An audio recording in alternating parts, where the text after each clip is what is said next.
This is Marketing Over Coffee with Christopher Penn and John Wall.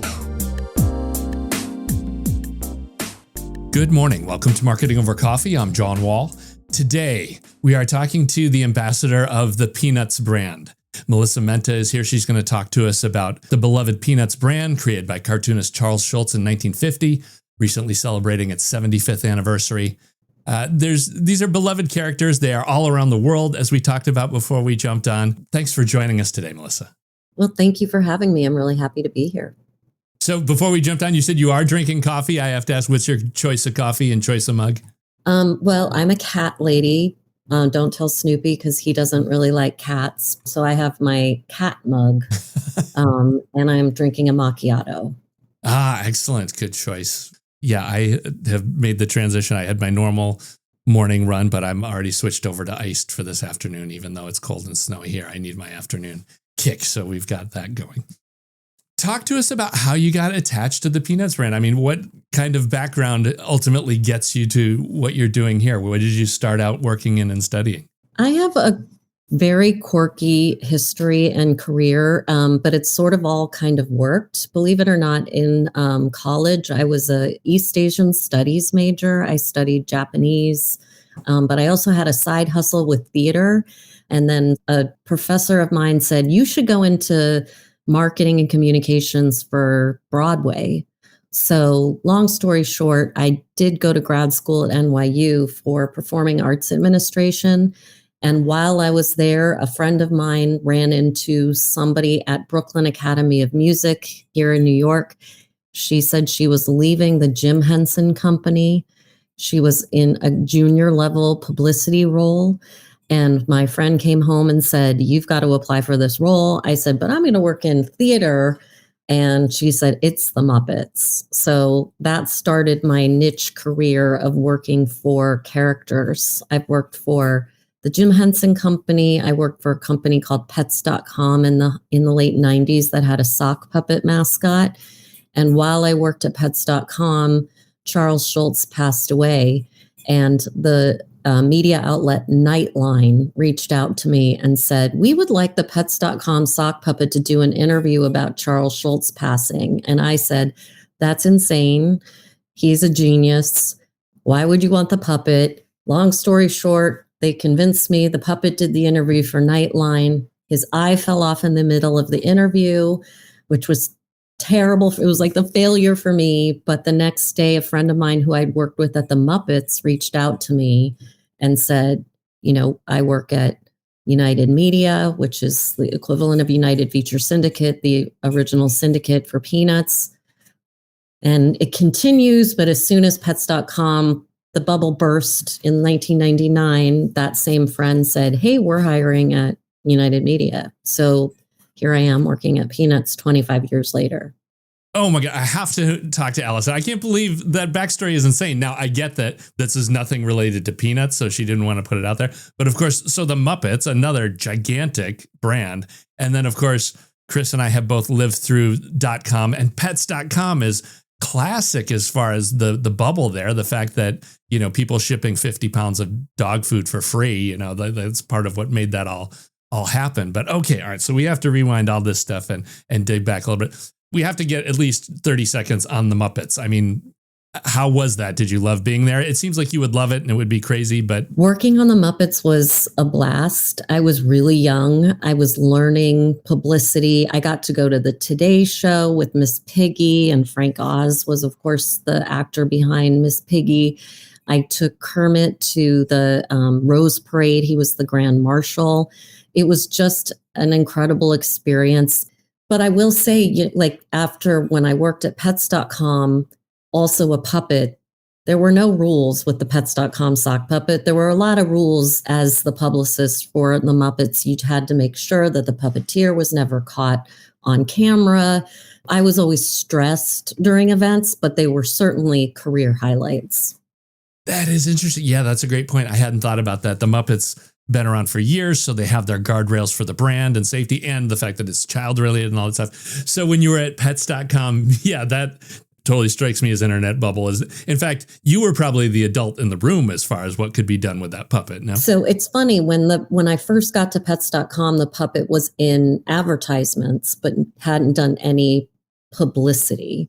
But then after our Super Bowl ad, which was incredibly well received, I got a call from Good Morning America asking me if the sock puppet could do an interview. And the executives at pets.com were resistant because they didn't want to necessarily make the actor who was performing the pets.com sock puppet the spokesperson for the brand.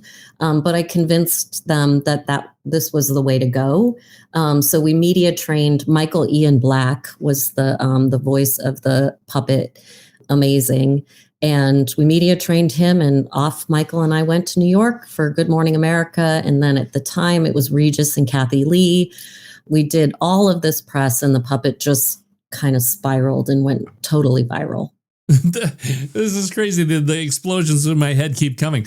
So I did not know Michael Ian Black was the puppeteer for this sock. That's insane. From MTV State, and he's gone on to a bunch of other comedic stuff. He lived at the time of pets.com, he lived in LA. And then by the time we closed, he moved to New York. And we remain in touch every once in a while. And I'll let you in on a secret. Both Michael and I have one of the original puppets that was in the ads. And then the puppets were made by the Jim Henson Creature Shop. So again, my career just kind of connected without even trying. You know, the Jim Henson Company, the Nightline segment to Peanuts, it just continued. Yeah, right. That's the serendipity of it all. There's that theme. Something's pulling you through the universe and keeping that stuff connected. Okay, so we don't need to say anything more about the dot bomb. You know, that bubble crashed, everything exploded. And everybody knew the sock puppet. And that was my job, was to promote the sock puppet and pets.com. So I did my job. So I consider it a complete success. We're still talking about it decades later as this still goes. Yeah, so absolutely. Yeah, unfortunately, the nuts and bolts of the internet were a problem. But yeah, that sock puppet is still to this day remembered and is part of that brand. So that's fantastic. We just have to take a second. We want to thank Incubeta for their support of Marketing Over Coffee. If you're a regular listener, you know the old way of marketing with creative media and data stuck in silos just doesn't work anymore. Incubeta is a global marketing and AI outcomes agency and a premier global Google partner. They help brands outperform marketing, delivering an average of 35% revenue growth in just the first year. What does that look like? It's about turning ambition into action instead of disconnected efforts. Incubeta uses their seamless technology to bridge the gap between short-term wins and long-term profitable growth. They simplify the complexity of the modern stack so you can optimize, scale, and future-proof your funnel. They have the global footprint to back it up with 18 offices and 20 years of experience. Incubeta is trusted by global leaders like L'Oreal, Harrods, ING, and Les Mills. These brands trust them to transform marketing complexity into total clarity through transformative strategies and award-winning execution. In practice, this means using AI to connect your creative strategy directly to business outcomes. You'll rebalance your investment to unlock untapped growth and use intelligent automation to make your bidding and messaging more cost-effective. Stop doing marketing and start to outperform with Incubeta. Visit Incubeta.com to see their proof of performance and discover the future of AI-powered growth. That's Incubeta.com, Incubeta.com. Check it out, and we thank them for their support of the show. All right, so when you land with the Peanuts brand, how about where are things at as far as, are you having to build this from scratch based on what you already knew, or were you moving into kind of a brand? Obviously, it was established in a number of ways already. And how did that initial transition go? I came to Peanuts at an interesting time for the brand. It was about a year after Charles Schulz passed away, as we discussed. The Pets.com sock puppet did the Nightlight interview. And it was celebrating its 50th anniversary. I was also hired as the director of publicity, not marketing and brand.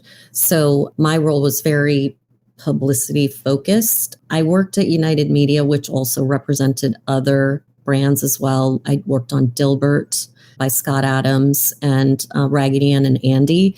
But Peanuts was obviously the primary focus. But it was an interesting time of transition because the brand had really, all of the decisions about the brand had been made by Charles Schulz. And here he's no longer with us. So the family of Charles Schulz was really getting their feet wet on how to oversee this brand that he had worked on for 50 years. I mean, nobody created the comic strip after he passed away. That was all his work. But there is this whole other merchandise, content, et cetera, that goes on with the brand that the family really had to learn about. So it was an interesting time to be there. Okay, yeah, I wanted to talk to you about the brand because you touched on it just a little bit. The fact that Charles Schulz wrote these cartoons, they were in the newspapers, and because of how old I am, that's how I learned about the whole storyline and everything that happened there. But for so much of the world, it's about these animated specials, the holiday specials, and the other stuff. And in fact, you have an ongoing program with Apple TV now too. So talk to us about that, kind of the difference between print and where it's at today and how that all works into managing the thing. So you'd be really surprised at how people are introduced to Peanuts. It's not just through the content. Here in the United States, anybody that you ask can tell you what the plot of a Charlie Brown Christmas is. We could probably recite the whole special. But if you go to almost any other country around the world, chances are the person that you talk to will not know Peanuts by the specials. So really, besides the comic strip, which you and I have in common, I read the comic strip every day in the newspaper, people really find the comic or the brand in various ways. Sometimes if you ask somebody walking down the street in Italy, they might say, well, it's my favorite t-shirt. So, they relate to it as a fashion brand. Or on social media, we still use the strip. So if you follow our handle at Snoopygrams, people are discovering Peanuts through the comic strip. It's just that the comic strip was social media before its time. And now social media is the way that people access the comic strip. So even though you're right, many, many people do discover Peanuts through content, or Charlie Brown Christmas, It's the Great Pumpkin, Charlie Brown, or even the new content on Apple TV.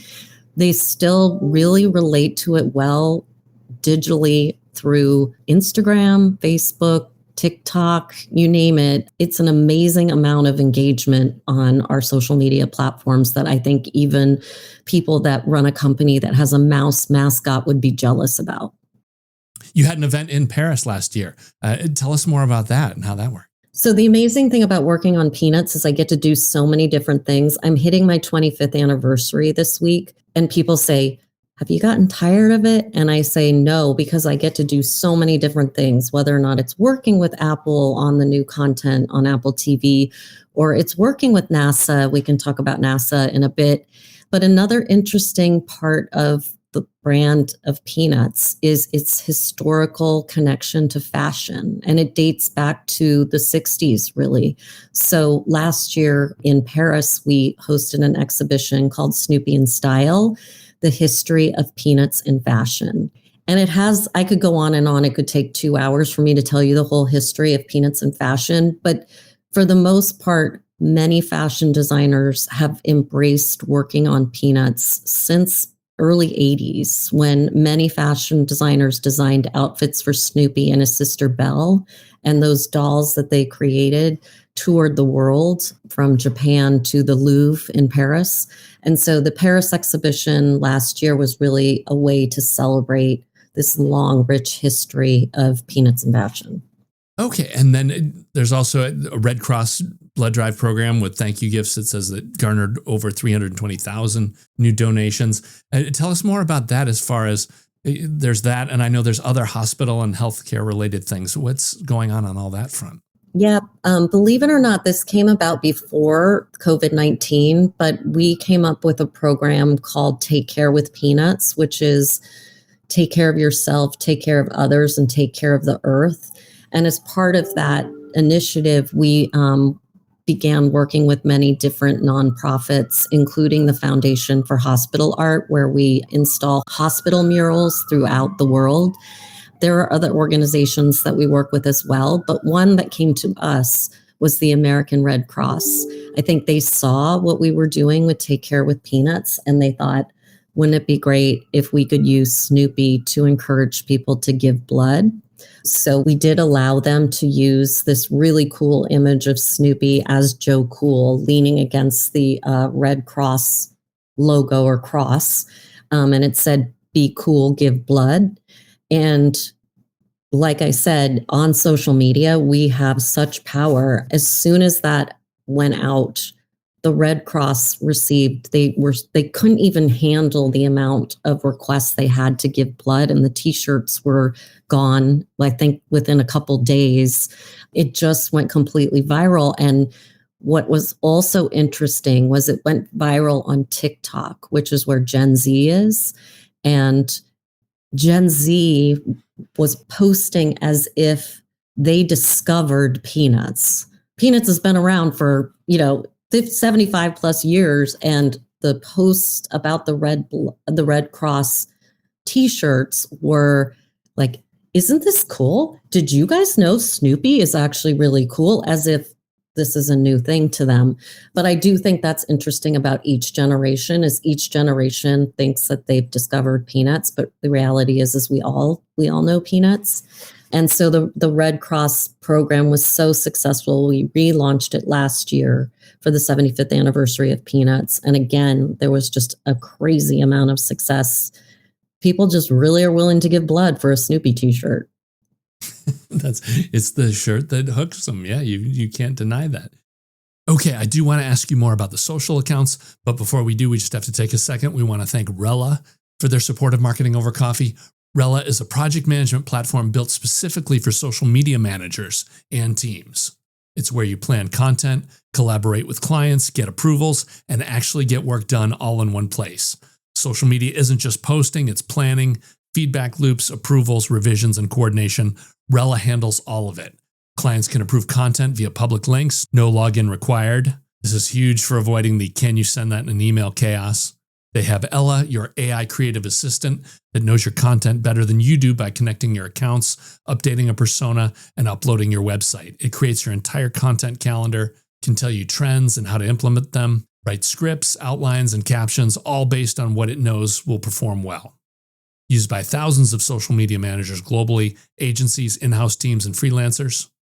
Go to getrella.com and use code MOC for 10% off your first 3 months or annual plan. That's GETRELLA.com to start your free 14-day trial and use code MOC for 10% off and see why social media teams are ditching the tool chaos. Yes, we've got a bunch of stuff coming up as far as social management, so we're going to be talking more with Rella. But again, just check it out, getrella.com. Use code MOC, and we thank them for their support of the show. So yeah, that's interesting to talk about too, social media campaigns. I mean, over 22 million followers across all different channels. Tell us more about managing that. Is that, is there an entire team that keeps that working, and what goes into keeping that part of the brand? Yeah. So I started working on Peanuts before social media existed. I remember when we created our Facebook page, when we created our Twitter handle, and when we did things like MySpace and Vine. What we've discovered is that Peanuts really resonates on social media. Again, I think because the comic strip is just small bite-sized messages that work on an Instagram carousel or those types of platforms. And the other thing that I think is unique about Peanuts is that all you have to do to like Peanuts is you have to be a human. So everybody around the world can relate to Peanuts because they're human messages.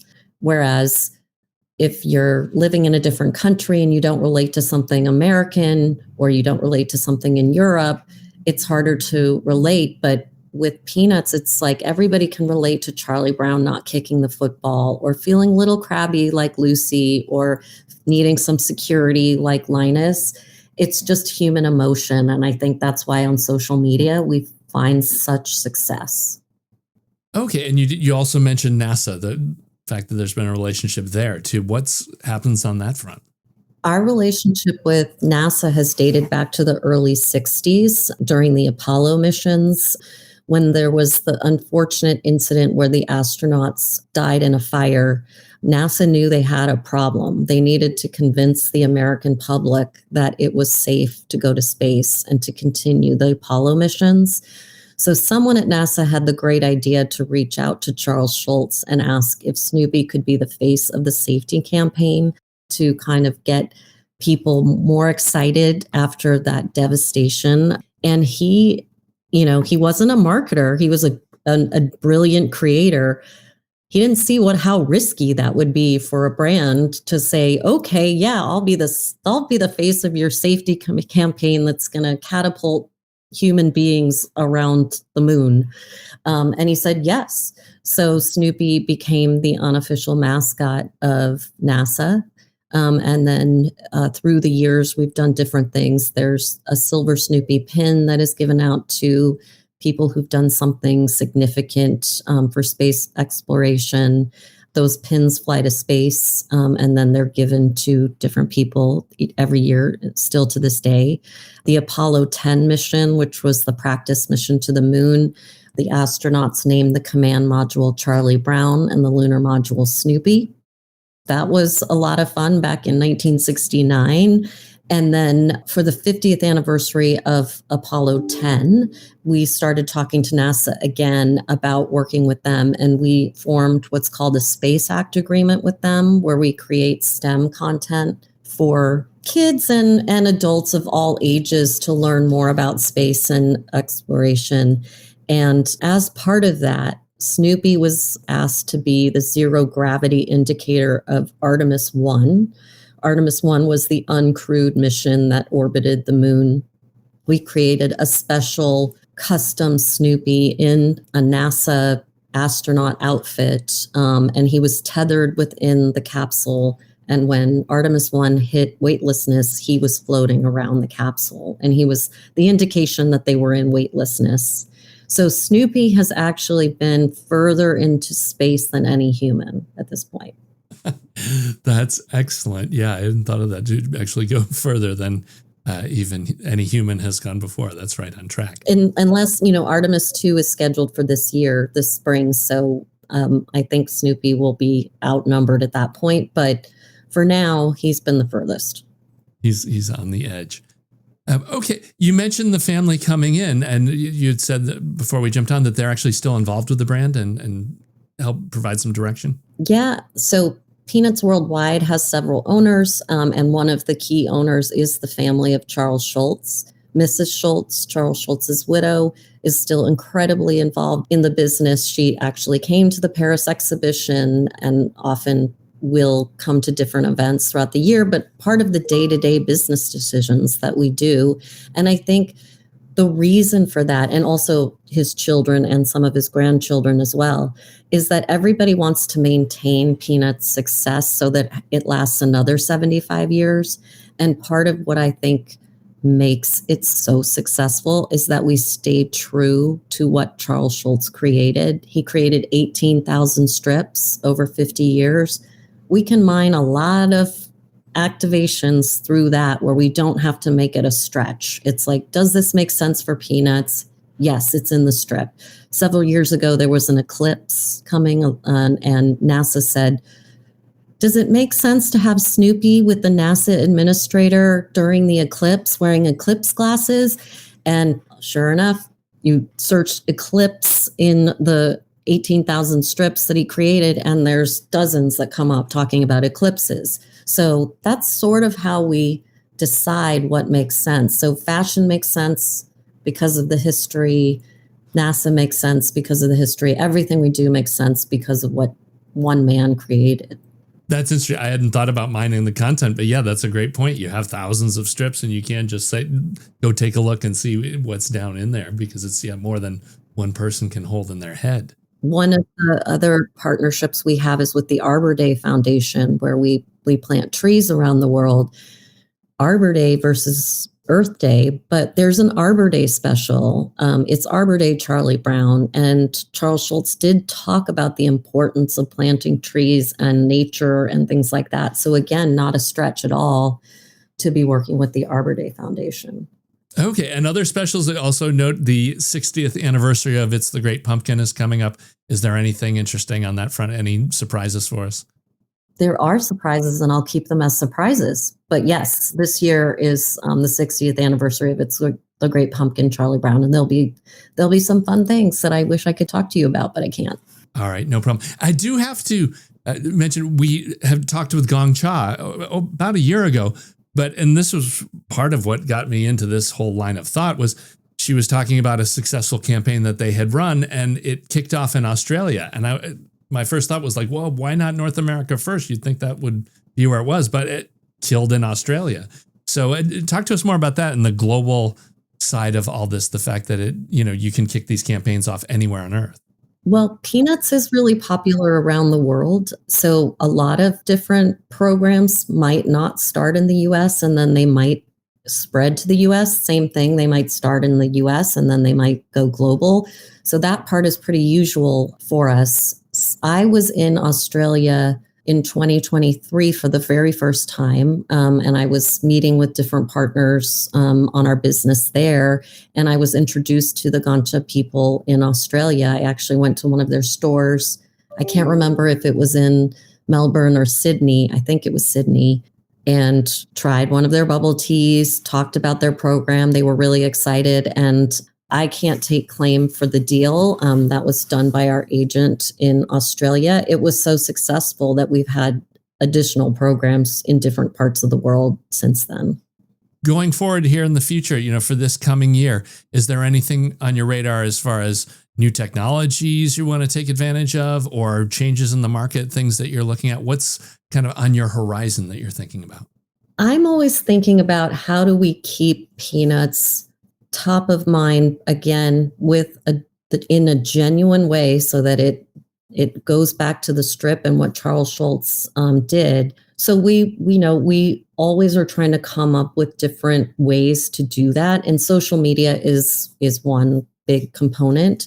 But this year we're really trying to kind of celebrate not just Snoopy and Woodstock, but some of the other characters. So we have programs that we're calling the Girls of Peanuts, where we're celebrating, Lucy and Peppermint Patty and Sally and like what they've done.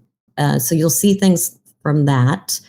We did announce last year in conjunction with Apple TV that there is a feature film in development. I don't have any additional information on that, but we'll be busy talking about that. Okay. On the way out too, we were talking about, anything you could recommend, but we started talking about travel. Tell us about what have you got coming up for travel and tell us more about that as your hobby. I'm an avid traveler. I'm an avid traveler as a business person, but I'm also an avid traveler as Melissa, the person not in business. I am proud to say I've been to all 7 continents. I went to all 7 continents in 365 days, kicking off with Australia several years ago. I just recently was in the northernmost part of Norway to see the Northern Lights. So I really like travel, but for Peanuts, I do travel the world as well. We go to Japan a lot. Japan is a huge market for Peanuts and other countries in Asia. But I've been known to go to Latin America and many places in Europe as well. That's interesting, the Japanese take on that. Yeah, I'm not surprised with that. They've been kind of more forward thinking with animation. And are there any interesting Japanese products or other things that they've got? I would say Japan, besides the US, is our most mature market. In some ways, there's more product offerings in Japan than there is here in the US. It's definitely one of our larger markets. At one point, it was our largest market. It's currently in the top several. But I think what's interesting about Japan is it was introduced to Peanuts 50 plus years ago. And what made the Japanese community really embrace it was that they translated the strips into Japanese, but the person who translated them was the poet laureate of Japan. So it was very, again, it always comes back to being genuine. It really resonated with the Japanese community. They could relate to it more because of who had translated them. And since then, the poet laureate passed away, I believe last year or the year before. And Jeannie Schultz was mentioned in the obituary because of the connection between Peanuts and him. And I think that the Japanese culture has always embraced Peanuts to the point where they're not even though they know it's an American brand, it's their brand as well. Yeah, that's really, as a writer, that's incredibly fascinating to me, because that idea of that person that obviously knew all of the cultural undertones and the word choice being so critical to making translation really stick. And in fact, yeah, I can totally see that he could take it beyond so that it had Japanese meaning that wasn't even in the original American version of things. That's fascinating. That's something I'll have to dig in some more into that. I'd be interested in learning more about that poet too. That sounds very... Well, I did meet him at one point when I was in Japan, but that was just really lucky because I happened to be traveling with Jeannie Schultz, the widow, and she said she was going to go have coffee with him. And I thought, well, I'll go to that with you. No problem. That's very cool. Well, thanks for sharing these stories. This is, I was expecting to hear a lot of interesting stuff about Peanuts, but you have such a broad array of other stuff too, touching on other brands and other places. But again, we appreciate you taking time with us, and thanks for joining us. Happy to. It was a lot of fun. Thank you. That's going to do it for this week. So until next week, enjoy the coffee.